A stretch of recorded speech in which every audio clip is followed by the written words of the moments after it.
तर आम्ही जात आहोत भगवान शंकराच्या मंदिरात. तर सगळी मॉर्निंगची कामं फास्टमध्ये आवरली आणि सगळेजण रेडी झालेलो. टायमिंग सांगितलं तर सकाळचे 9 वाजलेले आहेत. सगळेजण रेडी होऊन आम्ही निघालेलो आहोत. कशासाठी जात आहोत तर महादेवाच्या मंदिरामध्ये बाबा अभिषेक करत आहेत, तर त्यांच्यासाठी कपडे पण घ्यायचे आहेत, आईसाठी साडी घ्यायची आहे.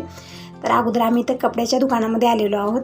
तर साडी आणि बाबांसाठी कपडे आम्ही घेतलेले आहेत. खरीदारी झालेली आहे आणि पटकन आम्ही जायला निघालेलो आहोत. आणि महादेवाचं मंदिर कुठं आहे तर शेतामध्ये आहे, म्हणजे माळावरती आहे, तिथंच आम्हाला जायचं आहे. तर इकडं कपडे वगैरे घेऊन झालेले आहेत. आता पटकन आम्ही परत जायला निघालेलो आहोत. तर इथं बघू शकता पाहुणे मंडळी आलेले आहेत, थोडेफार येण्यावर आहेत, म्हणजे सकाळची वेळ आहे.